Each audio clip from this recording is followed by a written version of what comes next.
Monsieur Nantel, content de vous reparler. Ça faisait longtemps qu'on ne s'était pas parlé. J'ai eu l'idée de vous appeler ces derniers jours pour que vous veniez nous parler, que vous veniez nous donner votre point de vue de l'actualité autant nationale qu'internationale qui, comme l'indique le titre de l'émission, est un sport en soi. Vous savez que j'ai une émission sportive le lundi, mais cette semaine, le sport se déplace au niveau politique parce que pour suivre l'ensemble de ce qui est en train de se créer comme changement, autant au niveau national ici en Amérique que au niveau mondial, Europe, Eurasie. Vous qui êtes un passionné de géopolitique, vous devez être dans votre élément énormément ces derniers jours. Oui, ben effectivement, le monde est en train de changer rapidement. Mais écoutez, les différents sujets dont vous avez parlé tantôt, c'est effectivement très, très d'actualité. C'est vous qui décidez, évidemment, avec quoi vous commencez. Bon, ben, y a Jean-Marc qui nous a préparé un enregistrement. Vous êtes un de ceux qui avez dénoncé, on vous a étiqueté de tous les noms parce que vous avez été capable de nommer ce réel-là, que en Occident, dans ce déclin, hein, vous expliquez qu'après souvent 3 générations qui s'enrichissent, c'est un peu le cas de l'Occident depuis la Deuxième Guerre mondiale, la troisième génération, souvent, on remarque une décadence et vous étiez un de ceux à nommer ce réel-là et vous disiez dans ce processus-là qu'il y avait une inversion des valeurs, que c'était dû essentiellement là à cette dérive que connaissent toutes sociétés qui tombent un peu dans un tout-aller. Alors, vous étiez un de ceux là, qui avait nommé ce réel-là. Parlez-moi donc de ça un petit peu, de ce qu'on remarque aujourd'hui, où tout est vrai, tout est faux. Tout est complotiste.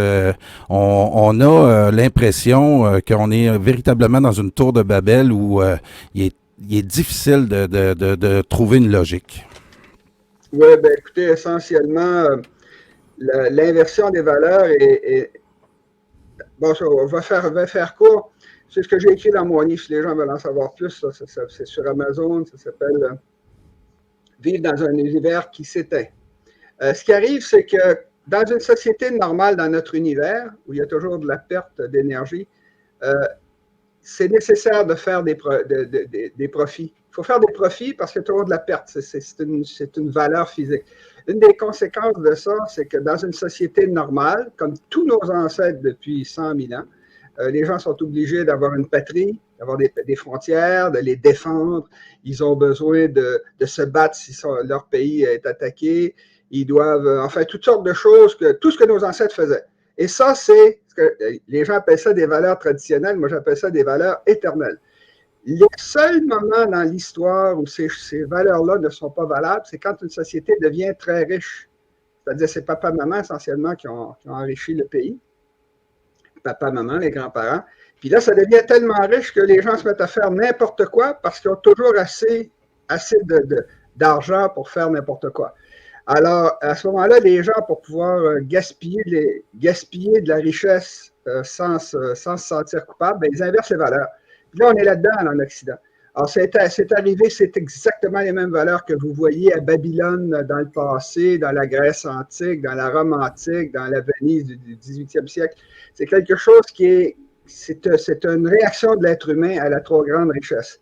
Puis ce qui arrive dans ce temps-là, ben là, c'est que vous ne faites plus d'enfants, vous amusez, c'est drôle, on s'amuse. La drogue, l'alcool, le plaisir, on travaille de moins en moins, on demande toujours plus d'argent du gouvernement, on fait toujours plus de dettes, tout est négatif. Puis évidemment, ça ne peut pas durer parce que ça ne correspond pas à notre univers. Alors ça, c'est un phénomène historique qui arrive, puis l'être humain a plusieurs mécanismes pour détruire de la richesse. Ça a l'air stupide, mais pourtant, c'est ça qui arrive. Les 3 plus importants, c'est la fête. Ça existe dans toutes les sociétés, ça, la fête. Vous avez une date précise, le 24 décembre, tout le monde en même temps, on s'amuse, on dépasse. Ça détruit énormément de valeur. C'est des mois de travail, la fête. Vous avez ça, c'est très, très destructif. le deuxième mécanisme le plus destructif, c'est la guerre. La guerre, là, vous y allez à plein. C'est deux pays, l'Allemagne puis la France, l'Allemagne et l'Angleterre, ils se détruisent l'un l'autre. Quand c'est fini, tout est détruit. Il faut tout reconstruire. Alors là, les gens, ils redeviennent travailleurs, ils font des enfants parce qu'il faut préparer la prochaine guerre, etc. C'est pas volontaire, tout ça, là. C'est quelque chose qui se produit. C'est un phénomène historique. Puis le troisième, le plus important de tous, c'est la décadence, où là, vous détruisez carrément tout. Carrément tout. Vous inversez les valeurs, faites tout ce qui était normal chez nos ancêtres depuis 100 000 ans est devenu mauvais, est devenu mal, puis tout ce qui était bon chez nos ancêtres pendant 100 000 ans est devenu mauvais. Ils inversent les valeurs, littéralement, ils l'inversent carrément. Puis quand c'est fini, ben là, vous vous retrouvez dans la pauvreté, ben là, les gens sont obligés. Puis ce qui s'en vient devant nous, là, c'est mondial. Parce que ce qui est arrivé, c'est qu'on a détruit l'environnement qui permet d'absorber toute la pollution qu'on a produite partout sur la planète.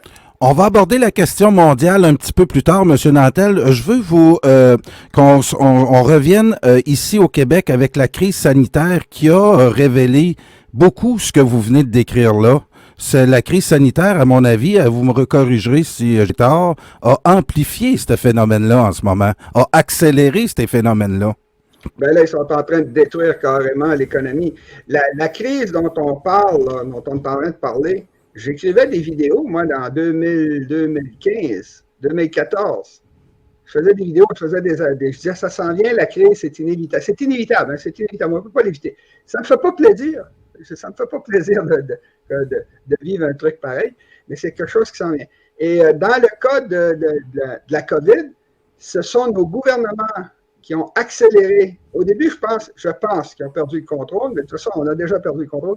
Et parce que l'environnement est en train de s'effondrer. C'est quelque chose de réel. C'est pas, moi, je dis ça aux gens. Les gens, d'ailleurs, sont persuadés aujourd'hui. Mais ils pensent que l'environnement, c'est un problème comme le chômage ou l'inflation. Il suffit juste de mettre un peu d'argent. Non, c'est quelque chose de massif. Ça prend littéralement des milliers de trillions de dollars. Il faut sauver toutes les espèces. C'est pas possible. On est trop nombreux. Bon. Alors, c'est quelque chose qui s'en vient. Les gens n'aiment pas ça. Je dis souvent ça. Les gens, ils préfèrent qu'il n'y ait pas de crise. Ils préfèrent, ben, imaginez-vous donc que moi aussi. Mais le point n'est pas là.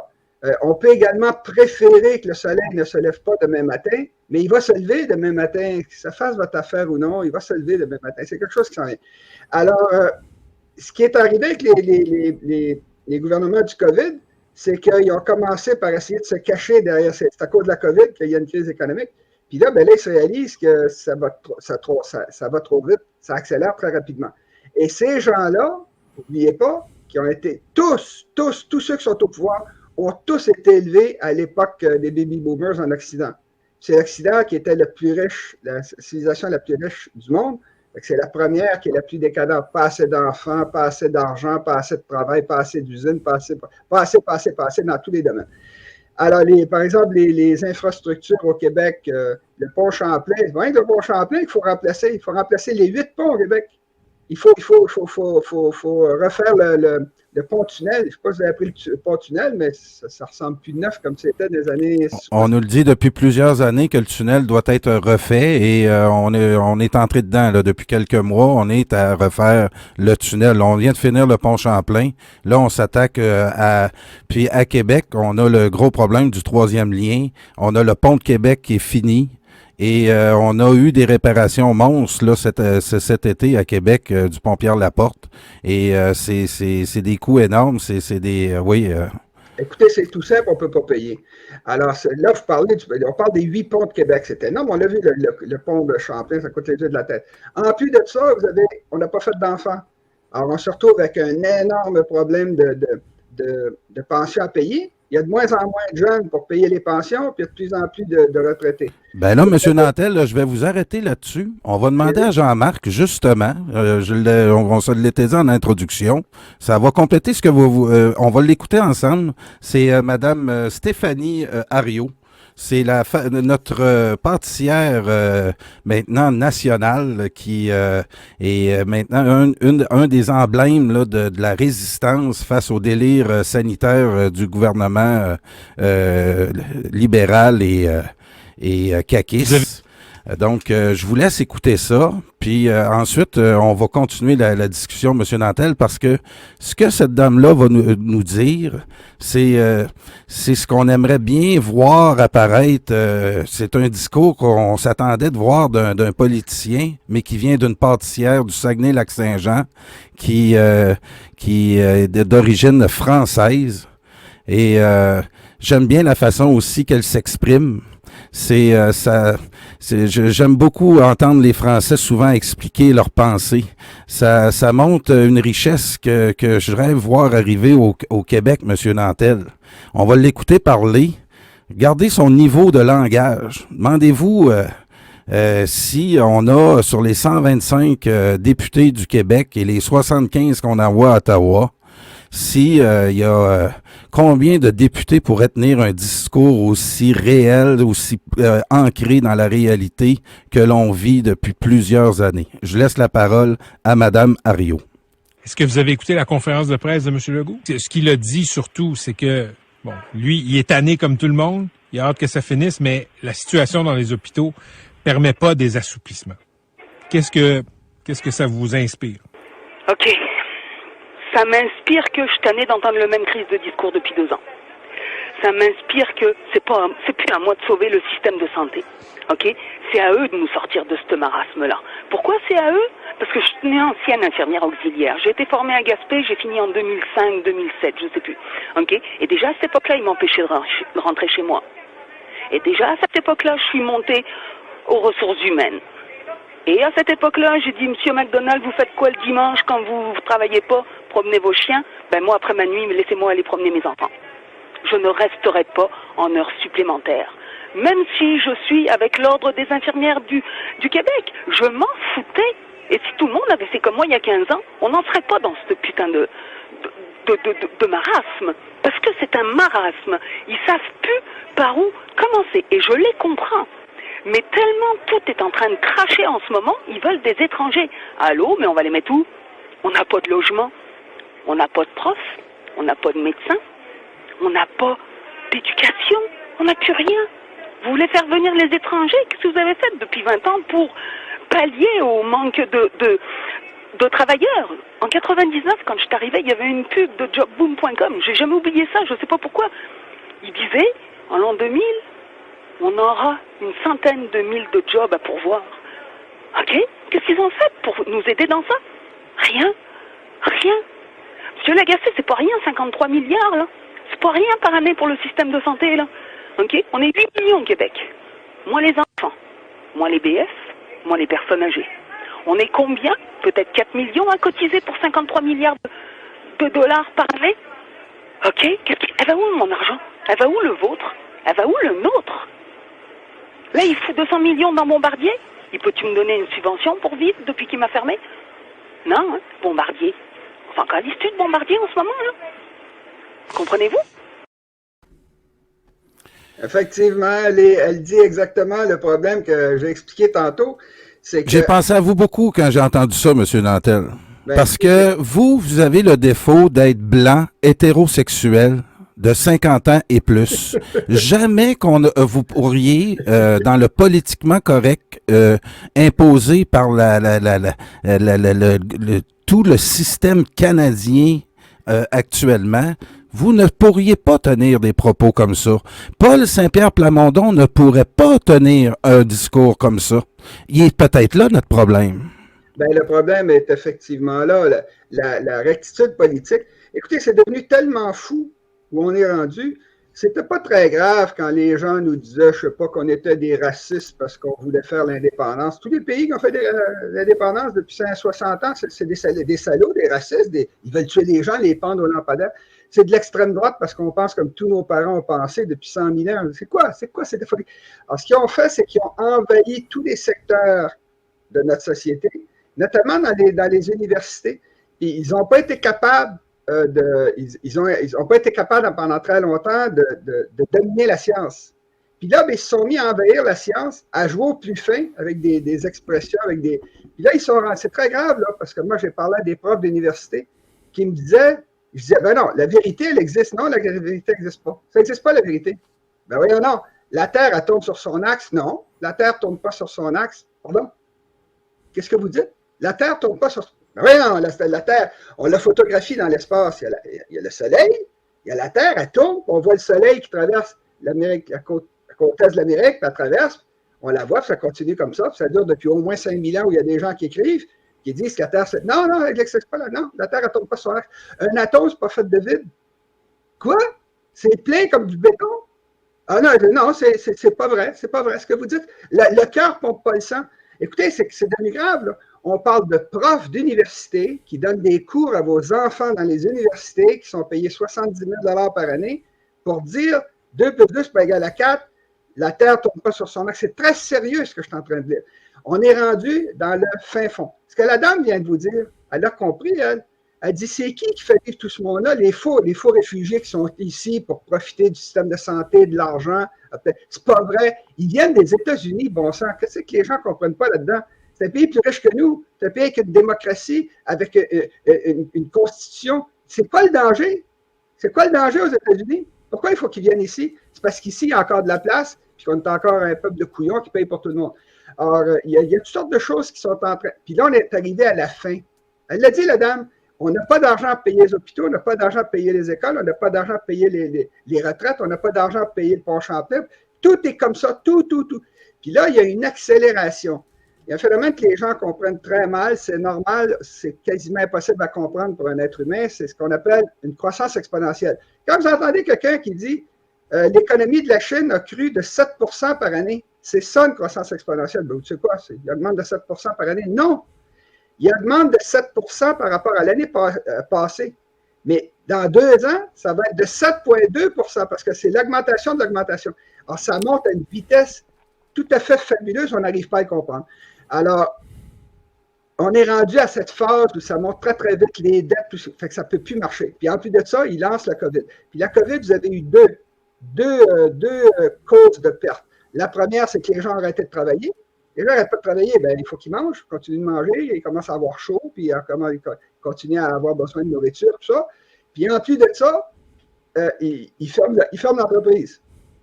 Fait que là, qu'est-ce qui se passe après? Vous vous retrouvez avec des dettes que vous avez accumulées pendant le COVID, les dettes qu'il y avait avant, plus les dettes de la COVID, plus le fait que votre business a tout perdu.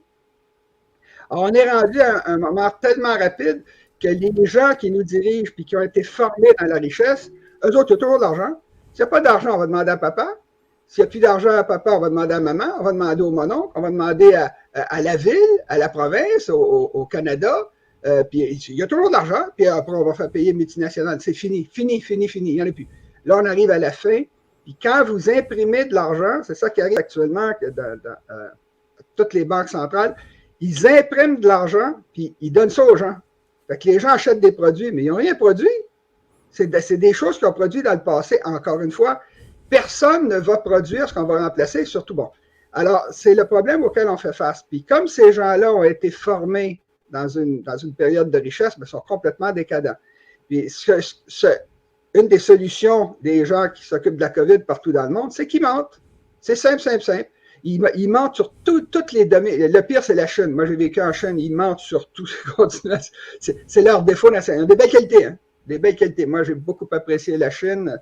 Très intelligent, très travailleur. Mais disons que nos dirigeants occidentaux l'ont bien appris aussi. Là. Comme vous m'avez expliqué tantôt, c'est par omission qu'on ne dit pas la vérité. Ouais, écoutez, les politiciens, ils mentent pas quand ils passent à la télévision ou quand ils passent à la radio. Ils mentent quand ils ouvrent la bouche. C'est qu'ils mentent.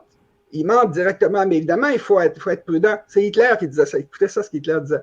Hitler, il disait, c'était un génie de la propagande. Il dit, parce qu'il mentait, il disait jamais ce qu'il allait faire seulement après que ça soit fait. Alors, il disait, la propagande, c'est pas de mentir tout le temps. Ça, c'est bête. Si je vous dis, le ciel est bleu, le ciel est violet, vous marchez sur la tête, ben là, il est fou. Vous allez perdre la crédibilité, c'est pas de même que ça marche. Voilà. Alors, ce qu'il disait, Hitler, il dit, la propagande, c'est dire la vérité, un mensonge. La vérité, un mensonge. Il dit, quand les gens peuvent vérifier, c'est vrai, puis quand les gens ne peuvent pas vérifier, c'est faux. Alors, par exemple, les Juifs sont importants dans c'est eux qui contrôlent les banques. Ben, vous avez Rothschild, il y en avait plein en Allemagne. Ah, ben oui, non, ça, c'est vrai, il y a des Juifs en Abou. Là, vous avez dit, c'est vrai qu'il y a des Juifs, mais il y a des Allemands aussi, en tout cas. Après, vous dites, les Juifs, ils contrôlent la politique. Les Juifs, c'est eux qui ont signé le traité de Versailles. Les Juifs, ils ont fait ci, ils ont fait ça. Bon, là, vous avez dit toutes des choses que les gens peuvent vérifier, qu'ils savent. Puis là, vous dites, quand ils se réunissent dans les synagogues, qu'ils se mettent une couverte par-dessus la tête, là, ils complotent pour détruire l'Allemagne. Comment vous faites de vérifier ça? Fait que vous continuez, vérité, vérité, vérité, puis vous répétez souvent le même mensonge que personne ne peut vérifier. Là, ça devient vrai. C'est ça qu'on a vécu avec la COVID. Moi, ce que j'ai remarqué, ben ça, c'est moi parce que je fais comme ça, mais moi, j'ai regardé un peu partout dans le monde ce qui se passait, puis il est très clair que, notamment au Québec, en Amérique du Nord, en Occident, quand les gens disent en Occident, le monde entier fait ça. Le monde entier, c'est le Canada, les États-Unis, la Hollande, l'Allemagne, l'Australie et la Nouvelle-Zélande. Le monde entier fait ça. Non, ça, c'est l'Occident. C'est l'Occident qui est hyper décadent. C'est l'Occident qui est en train de tout détruire son propre monde. Puis, ils se dépêchent. Ils accélèrent. Parce que, comme ils ont inversé les valeurs, tout ce qui détruit, c'est bon. Là, ils sont tout contents. Ah, youpi! Ben oui, mais qu'est-ce qu'ils font aux États-Unis là, quand ils enlèvent la police? Qui vous pensez se fait tuer? C'est les Noirs puis les minorités dans les quartiers. Mais ce qu'ils veulent, eux autres, c'est il faut détruire le plus vite possible. Fait qu'aujourd'hui, là, aux États-Unis, il y a des affaires tout à fait incroyables. Il arrive une vingtaine de voitures ensemble à côté d'un Target là, ou d'un gros magasin. Ils rentrent 40-50 personnes d'un coup. Ils volent tout le truc, tout ce qu'ils peuvent, les choses les plus chères, puis ils ne se font, écoutez ça, ils ne vont pas en prison, ils ne se font pas accuser si ça coûte moins de 900 $. Fait que vous rentrez 50 dans le magasin, ben faites le calcul, c'est 50 000 $. Monsieur Nantel, oui. Là, je veux juste finir sur l'affaire du Québec. Ce qu'ils font, nos dirigeants, puis ça, je l'ai vu, ils ont menti énormément, par omission notamment, pendant la COVID.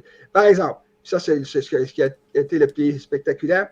Didier Raoult, à Marseille, il n'a jamais été poursuivi parce qu'il a tué du monde avec son hydroxychloroquine. S'il y avait eu 30% de plus de morts que dans les hôpitaux normaux, ils ont dit, écoute, tu as tué du monde avec ton truc. Ils ne l'ont jamais fait. Pourquoi? Parce qu'il y a raison, ça marche, l'hydroxychloroquine. Et s'il avait été en cours, là, il n'y a pas personne, un politicien, qui va dire au juge, arrête ça, là, on arrête le procès. Là. Ils sont obligés que le gars, il va toujours dire, on va vérifier les chiffres, puis c'est ça qu'ils vont faire. Fait qu'ils ne voulaient pas le poursuivre de ce côté-là. Ils l'ont poursuivi parce qu'ils n'obéissaient pas aux ordres de la médecine. Il y a en Inde, quand on parle de gros pays, là, on commence à parler, c'est des êtres humains comme nous, là j'essaie de rappeler aux gens, là, ils pensent comme nous, puis ils pensent de la même façon. Aux Indes, il y a un endroit qui s'appelle Uttar Pradesh, il y a 250 millions d'habitants, ils ont utilisé l'ivermectine. Ça fonctionne. Ça fonctionne, ils le disent, ils le montrent, ils le disent. Mais il y a une autre chose qu'on voit un peu partout, puis ça a été massif, c'est quand, je sais, j'en ai été victime, puis j'ai plusieurs de mes amis qui ont été victimes, ils tassent les gens qui ne pensent pas comme eux. Ah ben oui, mais vous faites le mal parce que nous, on défend la rectitude politique. Fait que vous êtes des extrêmes droites, des gros méchants puis des assassins. Fait qu'on va vous tasser. Qu'est-ce que j'ai dit? Ah ben vous avez dit que l'ivermectine fonctionnait. Oui, l'ivermectine fonctionne. C'est ça que ça vient faire, cette histoire d'extrême gauche, d'extrême droite. C'est quoi ces folies-là? Bon. Alors, vous avez eu toutes sortes de problèmes pour essayer de plier. Un autre exemple dont je parle souvent quand je parle de l'inversion des valeurs de la rectitude politique, qui ne durera pas en passant. D'ici 20 ans, 30 ans, c'est fini. Les gens vont tous revenir là, parce que quand ils vont être vieux... Monsieur Nantel, j'ai 50 ans. Êtes-vous en train de me dire que je devrais endurer ça le restant de mes jours? Non, ce qui arrive, j'ai espoir plus qu'on soit capable de se remettre ses pieds plus rapidement dans certaines régions du monde que d'autres. Puis même si on est souvent là à nous dévaloriser comme peuple canadien-français, je trouve que je pense qu'on serait capable de réaliser des projets comme ça, de s'informer nationalement entre nous pour améliorer les choses. Je crois à ça encore, par contre. Moi, j'y crois encore. Moi, ce que je dis aux gens, c'est que l'humanité en entier, les 8 milliards, on a perdu le contrôle. Ça va vraiment mal aller dans le Moyen-Orient. Ils ont des bombes atomiques. Moi, c'est pour ça que je veux que les Américains sortent de là. Et que les gens le veuillent ou ne le veuillent pas. Le Québec et le Canada font partie des États-Unis. Puis notre capitale, c'est Washington. Quand les Américains décident quelque chose, le Canada suit. Le Canada peut faire son petit smart dans le coin, là, mais quand ça menace les intérêts américains, il y a bonhomme, petite place. Ils l'ont fait en 11 septembre. Les Canadiens ont dit non, nous autres, on garde nos libertés, etc. Puis on va continuer. Ils ont dit il n'y a pas de problème. Les Américains ont dit il n'y a pas de problème, on va vérifier tous les camions. Ça a duré quelques heures. Ils ont dit s'ils bloquent tous les camions, l'économie canadienne s'arrête. Là, c'est crac. Alors, les Américains. Puis là, Trudeau est en train de faire la même chose aux troqueurs dans son propre territoire. Oui, mais là, il se tire dans le pied. Mais Trudeau, c'est un imbécile, là. C'est littéralement un imbécile. Quand vous parliez là, du résultat de l'inversion des valeurs puis de tous les phénomènes que vous nous avez décrits, on a des élus comme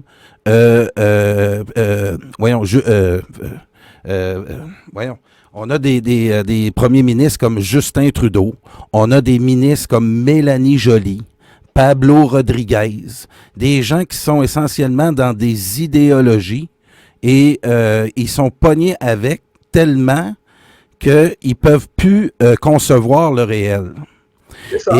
Ça va m'emmener au deuxième sujet, M. Nantel, qui, effectivement, ceux qui nomment le réel en ce moment, c'est des gens qui, comme vous, ont essayé d'analyser ça avec des critères qui ont fait leurs preuves. Et vous vous êtes attaqué au politiquement correct. Et vous en avez été, on vous a brassé énormément. Moi, j'en étais le témoin dans vos apparitions publiques. Je me rappelle, entre autres, on était ensemble à Rimouski il y a 3 ans, où il y a des gens là-bas qui nous avaient demandé d'aller faire une conférence et on avait été là-bas, il y avait une quinzaine de personnes, des gens souvent d'un certain âge. Il y avait quelques jeunes aussi, mais est arrivé en début de conférence à Rimouski un groupe d'Antifa qui est venu nous menacer par des moyens quand même assez violents. Ont voulu venir perturber la rencontre. Et j'ai bien aimé à cette époque-là votre réaction parce que vous avez vu rapidement leur jeu que c'était des jeunes qui étaient montés par une idéologie, que la plupart ne vous connaissaient même pas.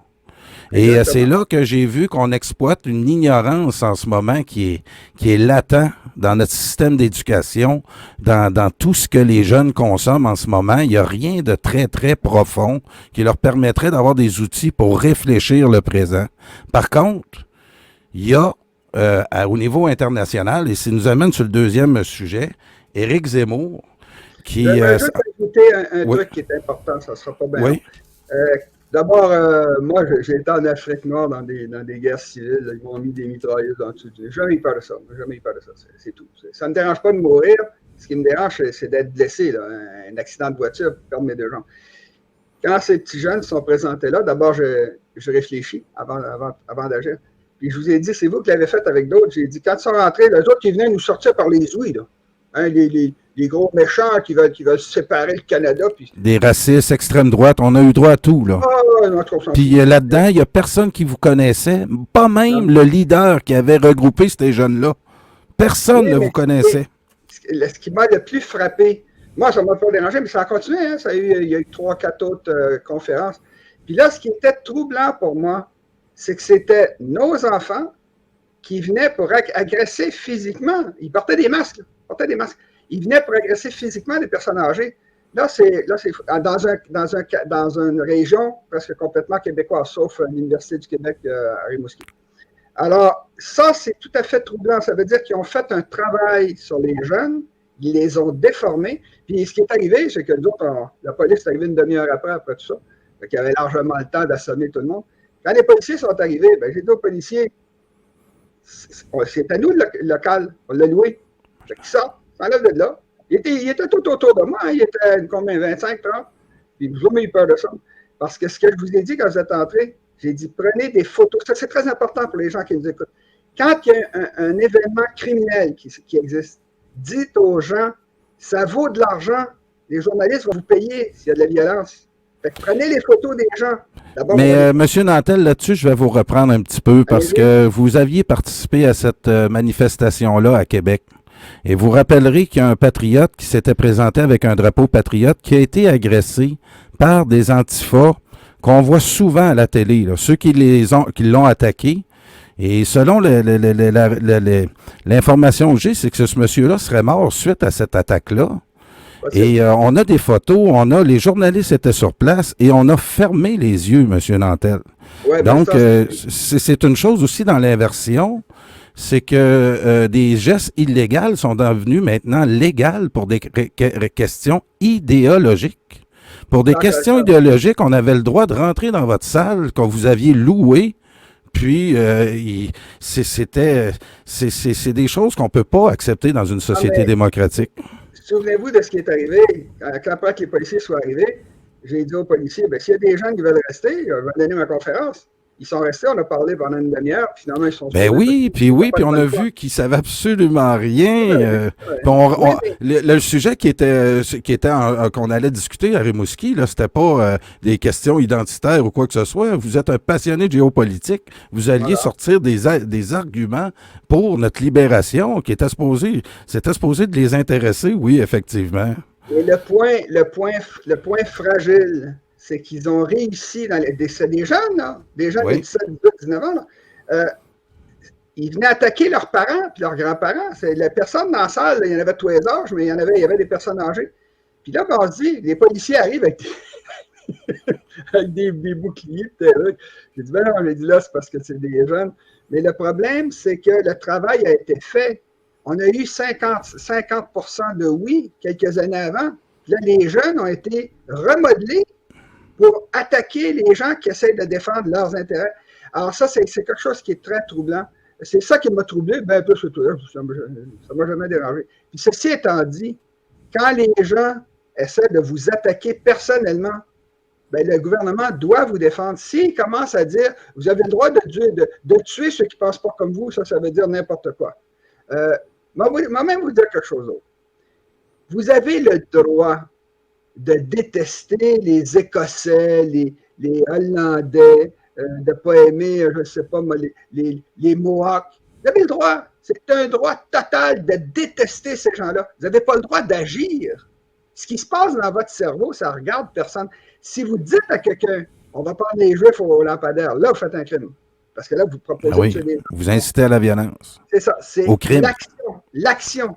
Fait que si quelqu'un dit, moi, j'aime pas les Québécois de souche. Il y en a au Canada anglais, je leur disais tout le temps quand j'habitais là-bas, qu'est-ce que vous détestez chez les Québécois de souche parce qu'on existe? Qu'est-ce qu'on vous a fait? C'est vous qui nous avez agressés. Bon, il peint un peu, là.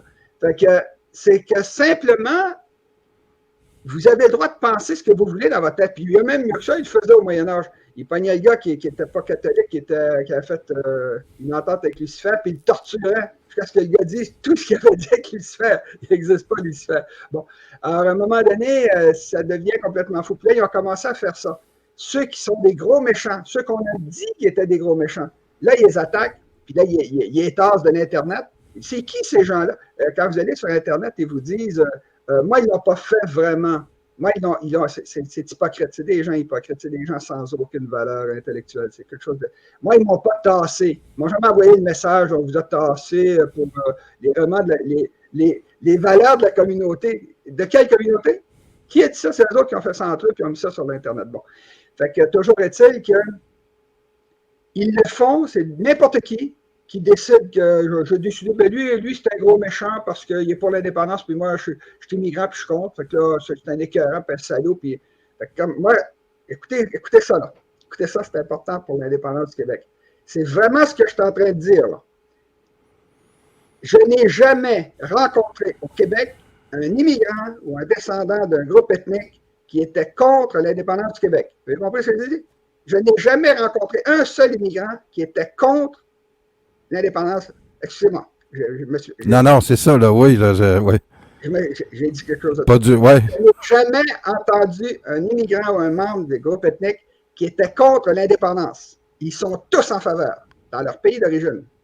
Tous, sans exception. Non, c'est bon que l'Azerbaïdjan soit devenu... l'Afghanistan, ça doit être séparé des Américains. Ça, M. Nantel, on le sait grâce... Pas au Québec. Ouais. Parce que le Québec, c'est ici, puis parce qu'ils ont été achetés carrément par le Canada anglais pour nous nuire. Ils le disent. Mon beau-frère me l'a dit, ben non, mais ils nous ont laissé rentrer au Canada, on les aide. Oui, mais pourquoi vous faites ça au Québec? Allez faire ça au Canada anglais. Si vous voulez absolument faire du mal, si vous voulez faire du bien, allez aider le Canada anglais à survivre.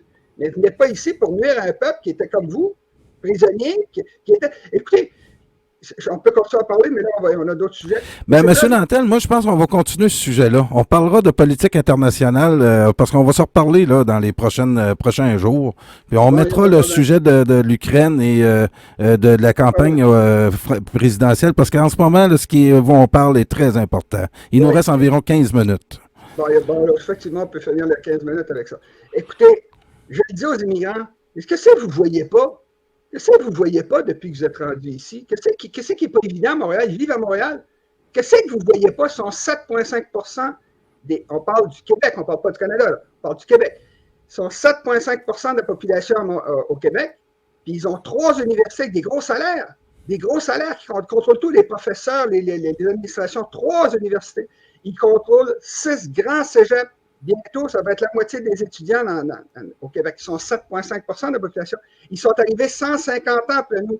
Ils contrôlent la moitié des hôpitaux avec les gros salaires, encore une fois, sur l'île de Montréal. Ils contrôlent un méga-hôpital sur 2 à Montréal.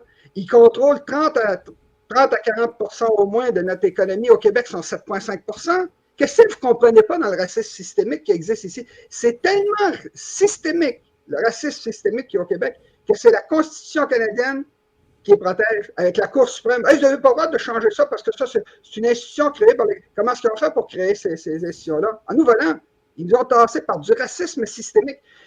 En 1960, quand ils ont pris le pouvoir, la Révolution tranquille, le Parti libéral, il y avait 15 groupes ethniques au Québec. Le 14e plus pauvre, c'était les Québécois. Le 15e, c'était les Autochtones. Les Autochtones sont arrivés 9000 ans. Mais nous autres, évidemment, on avait un avantage sur les Autochtones. On était des Occidentaux. On avait la même civilisation que les Anglais. Mais ils nous ont écrasés. Puis les immigrants, ben, comment ça se fait? Pourquoi vous faites ça? Nous autres, on aurait été censés aller en Algérie pour aider les Français à écraser les Algériens en 1960. C'est ça qu'il fallait qu'on fasse. C'était ça qui était beau. Parce qu'on est des gros méchants racistes, parce qu'on veut se libérer, comme la Côte d'Ivoire, comme tous ces pays-là. À un moment donné, ça devient une évidence pure. Moi, j'ai dit, j'ai droit le PQ. Le PQ va disparaître. En autant que je suis concerné, c'est bien mérité. C'est pas une surprise pour personne. Puis, comme disait Joseph Facal, personne veut être celui qui va souffler sur la dernière chandelle. Mais on sait là qu'on est rendu là. Le 50 ans de progressisme où on nous a mis dans une stratégie inventée par un agent du SCRS, où avec le livre de Pierre Schneider, La République assassinée de Daniel Johnson, où on apprend que c'est pas clair cette mort-là, que Daniel Johnson, sans le dire, était en train de, sans même faire un référendum, libérer le Québec du joug canadien. Moi, j'ai appris ça dans les derniers mois grâce à M. Schneider, qui nous montre un peu l'événement de la mort de M. Daniel Johnson et tout ce qui a voulu sortir de cet événement-là bizarre, qui est arrivé très bien pour les anglo-saxons, parce que Daniel Johnson a réussi à faire venir ici une des figures de proue de la Deuxième Guerre mondiale, le général de Gaulle, qui lui avait un sentiment historique envers le Québec. Il comprenait qu'on était seul au monde pour garder cette culture-là en Amérique du Nord. Et Daniel Johnson était en train de créer une dynamique, une effectivité à l'État québécois qui aurait été vraiment porteuse d'avenir. Mais pour des affaires toutes sortes bizarres, au début des années 60, Parti libéral, il nous a inventé la Révolution tranquille, maître chez nous, et on était supposé d'aboutir éventuellement, avec l'arrivée du Parti québécois, à un État français en Amérique, indépendant du reste du Canada. Et nos spécialistes du SCRS, du gouvernement canadien, ont réussi, c'est ce que je disais à certains cet après-midi, ont réussi par toutes sortes de manœuvres en nous imposant un référendum qui n'allait seulement que nous consulter, nous demander la permission de négocier c'était interminable. Oui. Et je comprends que nos adversaires ont réussi à gagner ce temps-là, à inverser par des idées multiculturalistes, ont pénétré nos écoles, tout y a passé. Et ensuite, on s'est attardé depuis le référendum de 95 au niveau démographique à s'assurer qu'on ne puisse jamais repenser à cette formule-là d'une victoire d'un référendum. 1,5 million de nouveaux arrivants qui automatiquement, pour 90%, vont voter non à un futur référendum. Moi, je me demande... Ce qui est une honte. Oui. C'est une honte, il devrait avoir honte. C'est pas une question, vous êtes des Blancs, vous avez écrasé tout le monde. Non, on l'a pas fait, nous. Écoutez, je vais vous dire une chose qui est importante. On a été trahis. Oui. On a été trahis.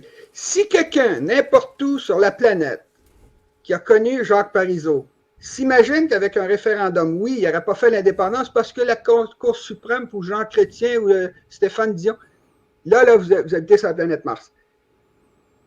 Jacques Parizeau, qui a travaillé toute sa vie pour ça, faisait l'indépendance un point, c'est tout. Puis le monde entier aurait été avec nous. Ça, c'est toutes des histoires qui viennent. Partout ailleurs, ça s'est fait. Parizeau disait ça. Il dit, qu'est-ce que c'est ça? Sur la loi internationale, vous pensez que mais M. Nantel, avec le cas voyons, en Espagne, le cas de... Non, ça c'est... Avec ce cas-là, je remets en doute ce que vous dites. Non, ça va, je comprends, j'ai entendu ça. Le référendum en 95, la mince victoire... Moi, premièrement, j'ai pas la même interprétation que vous. Moi, je pense qu'on l'a gagné à 65%.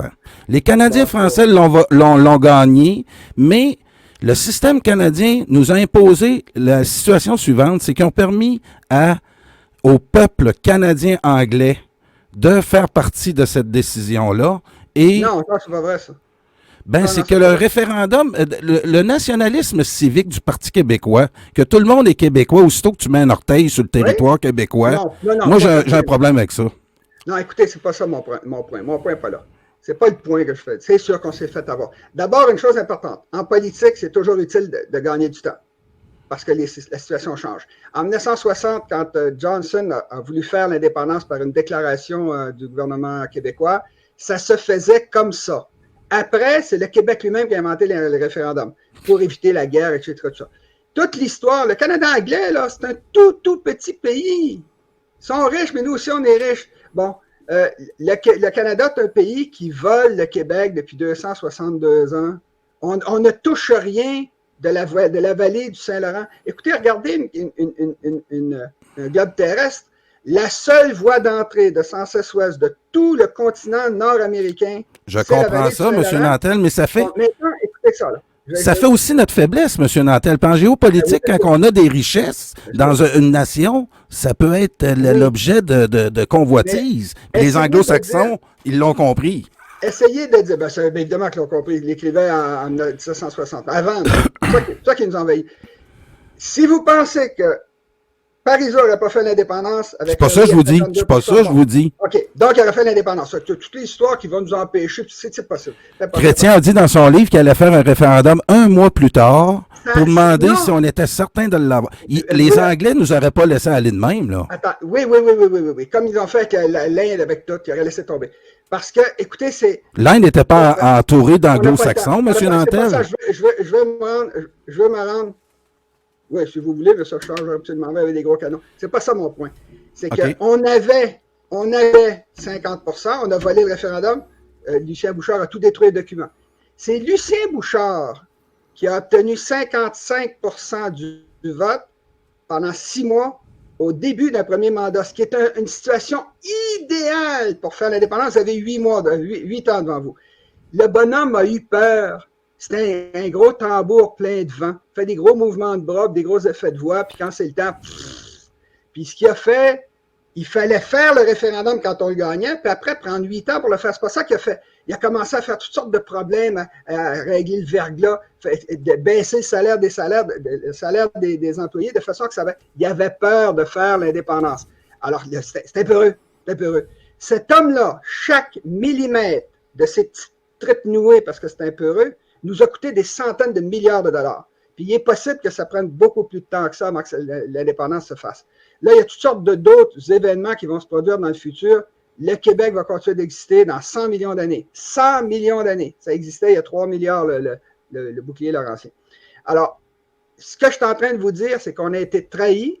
Puis maintenant que l'histoire a passé, n'importe qui regarde l'histoire du Québec, on voit monter. Puis c'est pas Bouchard qui a été chercher. Pourtant, vous êtes en train de sortir de quoi que la démographie vous donne tort, M. Nantel. Tous les démographes vous disent qu'en 2042, les Canadiens français seront minoritaires dans le seul territoire encore majoritaire par les Canadiens français, qui est l'État québécois. C'est plus vrai, ça? Non, écoutez, c'est parce que là, il faut comprendre ce que j'explique aux gens. Je pense qu'on a juste le temps de le dire. Vas-y, allez-y. La loi démographique de base en Amérique du Nord, c'est l'immigration. Immigration, c'est des gens qui viennent de pays pauvres, de continents vides, de continents pleins et pauvres, vers un continent vide et riche. C'est fini, ça. Les États-Unis sont en train de tomber, pas comme puissance mondiale, là, tout va mal. Bon. Alors, ce qui arrive, c'est que c'est fini. Si vous pensez que ça va continuer pendant 100 milliards d'années, l'immigration, ben là, les gens sont partis. Non, ça, je suis d'accord, oui. C'est fini. Bon, l'immigration est finie en Amérique du Nord. Maintenant, il y a un deuxième phénomène qui est très important, c'est que la loi démographique de base au Québec, c'est l'émigration. Émigration, on s'en va. Au Québec, il rentre. En Amérique du Nord, il rentre. Puis au Québec, il s'en va. Pourquoi? Vous êtes celui qui m'avait fait comprendre que le Québec est une terre de passage, de par sa géographie, qui est le fleuve qui pénètre oui, parce qu'on peut... Le fleuve... C'est géopolitique, ça. C'est géographique. Je vais finir ma phrase, les gens comprennent cette phrase-là qui a été bien organisée. La vallée du Saint-Laurent, au Québec, OK, je vais le dire comme ça. Au Québec, l'océan commence à Montréal. Oui. Vous pouvez prendre un bateau à Montréal, puis descendre le fleuve, puis vous rendre n'importe où sur la planète. Le Québec est orienté vers l'Atlantique. Or, politiquement, culturellement, socialement, on est orienté vers l'Ouest. C'est anormal, c'est le développement du Canada ouest-est. À partir de Montréal, là, on a bâti la voie maritime du Saint-Laurent. La vallée du Saint-Laurent donne accès à la plus grande mer intérieure du monde, de la planète Terre entière, qui sont les Grands Lacs, qui sont le centre du continent le plus riche du monde. Alors, c'est pour ça que le Québec, sa nature, c'est d'être un pays d'émigration. Or, en plus d'avoir ce phénomène-là qui est évident sur un globe terrestre, vous avez le fait que les Anglais nous volent, V-O-L-E, N-T, parce qu'ils sont beaucoup. Ils nous volent depuis 262 ans en nous maintenant pauvres. Il y a toutes sortes d'histoires dans l'histoire. Il suffit d'ouvrir un livre. En nous faisant passer pour ceux qui en profitent. Oui, exactement. Puis ils ont convaincu la population avec de la propagande. Alors, ce qui est arrivé, c'est qu'on est la province la plus pauvre du Canada. On est la province où il faut apprendre 2 langues compliquées à apprendre, surtout pour écrire. Puis vous avez la province qui est nettement plus froide que Toronto. Toronto, c'est nettement plus froid que Montréal. C'est surtout, bien sûr, Vancouver. Toronto est moins froid que le Québec. Moins froid. J'ai dit l'inverse, excusez-moi. Oui, c'est ça, oui. J'ai déparlé. On continue, oui. Ils sont nettement moins froids que Montréal. Alors maintenant, ces 3 phénomènes-là font que les immigrants rentrent au Québec. Ça fait 260 ans que ça dure. Ils rentrent, il reste 2 heures, 2 jours, 2 semaines, 2 mois, 2 ans, 20 ans, 2 siècles, ils foutent le camp. Pour vous donner une idée, les anglophones, les vrais Anglais d'Angleterre ont déjà été 25% de la population du Québec. Aujourd'hui, ils sont à peu près 2% parce qu'ils foutent le camp les uns après les autres. Il y en a qu'on absorbe. Ça, c'est des trucs permanents. Maintenant, avec la crise qui commence, une crise qui est fondamentale, qui va balayer la planète, ça va être une affaire terrible. Ça ne fait pas mon affaire, c'est ça la vérité. L'immigration va s'arrêter au Québec, mais pas l'émigration, parce que la richesse n'est pas au Québec, la richesse est dans l'Ouest. Bon, il y a toutes sortes de dépenses. Alors moi, ce que je dis aux gens, je dis, ce sont les pays, en passant, ils ne font plus d'enfants sur la planète partout, là. Il reste l'Afrique noire, puis l'Afghanistan, il y a une famine, là, les gens vont mourir. Alors, ce qui arrive, c'est que la planète est en train de s'effondrer, la population humaine est en train de s'effondrer. En passant, ça, c'est pas du rêve. C'est la réalité solide de la démographie partout dans le monde. Et ce qui est surtout solide, c'est que nous, on a atteint le minimum. On a atteint notre minimum au Québec. On commence même à remonter. Alors que dans tous les autres pays, ça plante. Ça plante à une vitesse fabuleuse. Écoutez, j'ai les chiffres, moi, c'est quelque chose de renversant. Alors, ça arrivera, on va dire ça autrement. Que les Québécois de souche ne soient plus purs, est-ce que ça existe? Mais qu'ils soient des purs Français de France, ça peut-être. Mais dans les régions, les immigrants, ils y vont pas. Ils y vont quand ils ont de la job. Puis là, il n'y en a plus parce qu'ils ont tout mis en terre. La femme là, qui parle là, en Saguenay, là, elle va sacrer son camp, elle, s'il continue de détruire ces entreprises. Alors, c'est un phénomène généralisé. Puis ceux qui sont minoritaires dans les campagnes vont devenir québécois. Alors, ils vont devenir nous. Moi, j'ai des Écossais, c'est incroyable. Monsieur Nantel, sur ce, c'est la fin de l'émission. Merci beaucoup, ça a fait du bien de vous entendre. On va répéter ça dans les prochaines semaines parce que l'actualité nationale, internationale est tellement fébrile en ce moment qu'on va avoir sûrement l'occasion de se reparler. Merci beaucoup, Monsieur Nantel. Parfait, merci. Alors, c'était Jean-Jacques Nantel qui nous a fait l'honneur de venir nous voir ce soir, nous parler. On était supposé de parler de d'autres sujets aussi intéressants, parce qu'on sait qu'il aime bien parler de géopolitique. On voulait parler de l'Ukraine, on voulait parler de la campagne présidentielle française. On n'a pas eu le temps, mais on va se reprendre dans les prochaines semaines. J'aurai sûrement Jean-Jacques Nantel pour vous pendant mes émissions.